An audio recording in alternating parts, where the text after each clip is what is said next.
Assalamualaikum warahmatullahi wabarakatuh.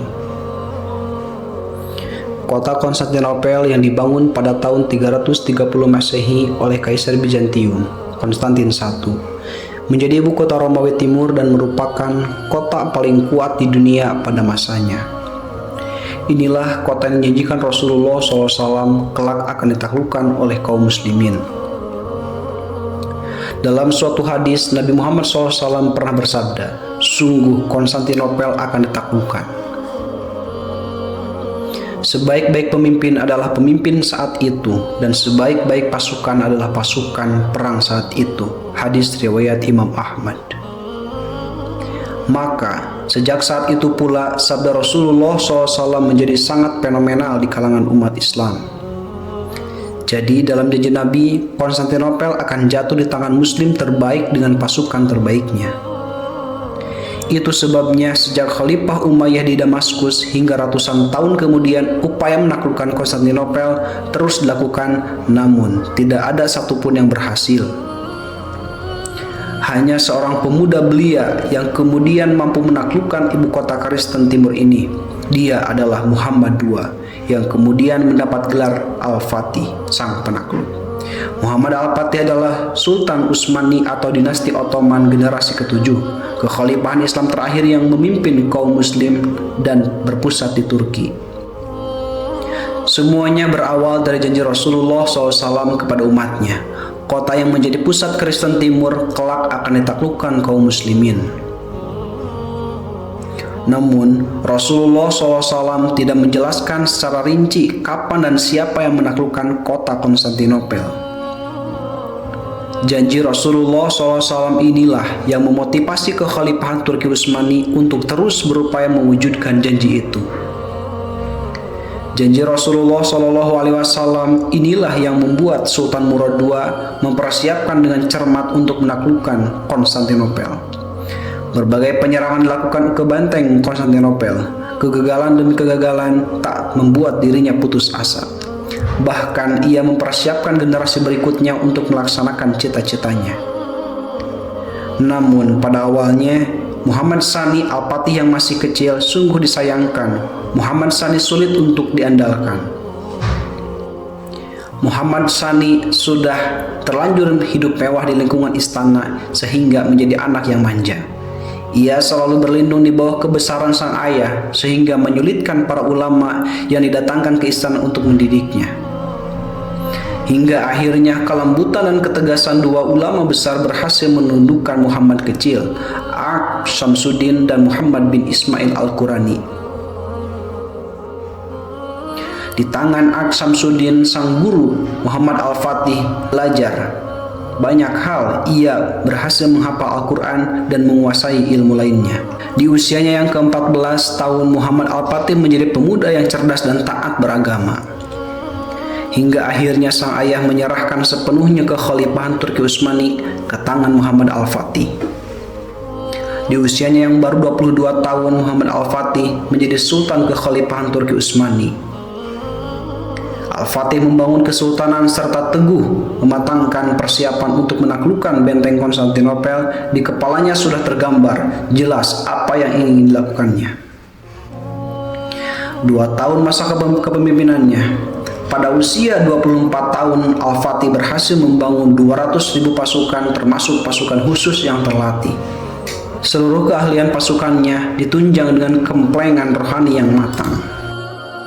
Dia juga membangun persenjataan yang kuat, salah satunya meriam terbesar dengan berat 100 ton. Semua itu diperkuat dengan 400 kapal perang.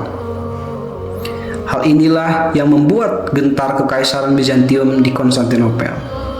Berbagai upaya dilakukan untuk menghentikan langkah Al-Fatih. Kekaisaran Bizantium mengirimkan berbagai harta, perhiasan untuk Muhammad Al-Fatih agar menghentikan penyerangan.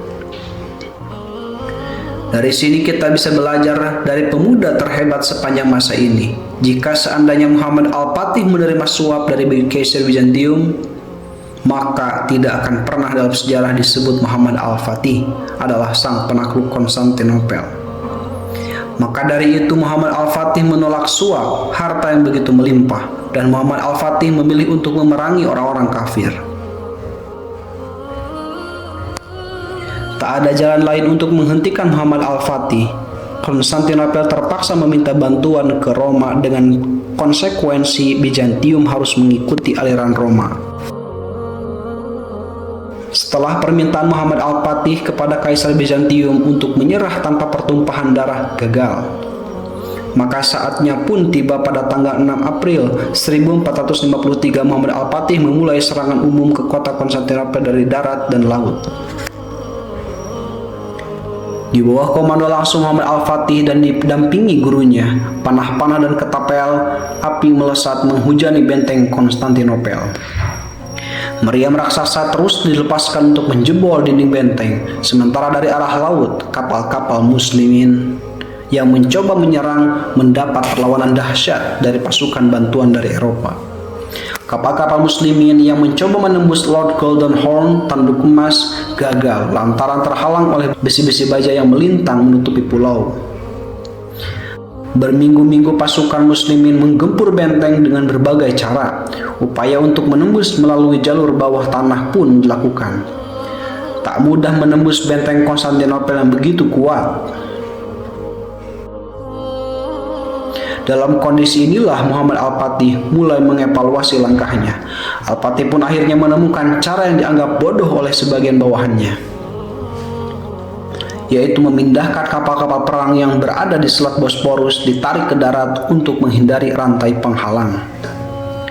Dalam waktu semalam 70 kapal sudah pindah di perairan tanduk emas melalui jalur darat dan perbukitan yang jauh. Inilah satu-satunya titik terlemah dari pertahanan Konstantinopel. Inilah taktik perang terbaik yang kemudian mendapat pujian dunia. Muhammad Al-Fatih harus menyelesaikan serangan dengan kemenangan. Maka pada hari Senin 28 Mei 1453 ia dan pasukannya melakukan puasa sunnah. Malam harinya bertakarrub, mendekatkan diri kepada Allah Subhanahu wa Ta'ala. Muhammad Al-Fatih mendatangi tenda sang guru yang dikawal, kemudian meminta izin kepada pengawal untuk menjumpai sang guru, dan ternyata para pengawal menolak permintaan Muhammad Al-Fatih karena sang guru tidak ingin ada seorang pun yang mengganggu pada malam itu. Maka Muhammad Al-Fatih terpaksa harus melakukan cara lain. Ia merobek tenda sang guru menggunakan pisau, dan ternyata sang guru sedang dalam keadaan sujud yang sangat lama. Inilah sujud sang guru yang mendoakan murid-muridnya. Pada hari Selasa pada 29 Mei 1453, dengan segala kekuatan batin dan fisik, serangan yang menentukan dilakukan.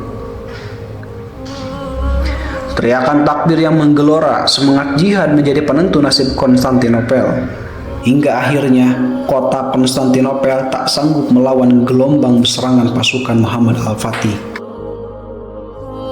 Konstantinopel jatuh di tangan kaum muslimin. Sang penakluk pun memasuki kota dan menuju katedral Hagia Sophia sebagai jantung kekuatan Konstantinopel. Disinilah sang penakluk menunjukkan jiwa kesolehannya sebagai seorang muslim sejati. Bayang-bayang buruk penduduk Konstantinopel akan nasib yang menanti mereka sirna dengan kedamaian yang dibawa Muhammad Al-Fatih. Ia memberikan kebebasan dan toleransi pada siapapun yang ingin tinggal di kota ini. Hagia Sophia kemudian menjadi masjid dan tempat sholat Jumat pertama kaum muslimin di kota ini.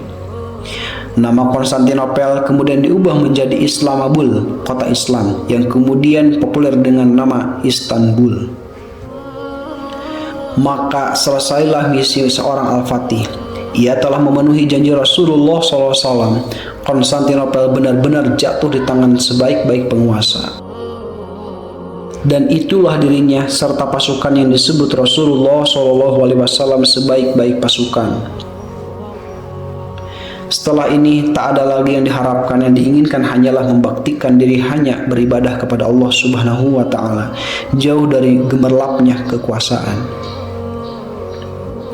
Muhammad Al-Fatih meminta nasihat kepada sang guru dan mengatakan bahwa dia berniat untuk mengundurkan diri dari kesultanan. Tujuannya agar dia khusyuk menikmati ibadah. Tapi Ak Samsuddin, sang guru, memiliki jawaban yang sangat bijaksana. Aku tahu, wahai anakku, jika kau konsentrasi melakukan ibadah dan meninggalkan kesultanan, maka semua kenikmatan menjadi sultan akan runtuh di hadapan kenikmatanmu beribadah kepada Allah Subhanahu wa Ta'ala. Tetapi wahai anakku, keberadaanmu di kursi kesultanan jauh lebih bermanfaat bagi orang lain daripada engkau menikmati sendiri ibadahmu. Setelah mendapatkan nasihat gurunya, Al-Fatih membangun kekhalifahan Utsmani, mensejahterakan rakyat dan menegakkan keadilan selama 28 tahun. Hingga akhirnya Muhammad Al-Fatih menghembuskan nafasnya yang terakhir dalam perjalanan dengan pasukannya untuk menaklukkan sebuah negeri. Adapun negeri yang mana akan ditaklukkan oleh Muhammad Al-Fatih, sejarawan berbeda pendapat dalam hal ini. Mungkinkah Roma yang menjadi tujuannya untuk menggabungkan kebesarannya memenuhi janji Rasulullah SAW? Wallahu a'lam bishawab. Itulah kisah Muhammad Al-Fatih, pemuda yang mampu membuktikan janji Rasulullah SAW. Wassalamualaikum warahmatullahi wabarakatuh.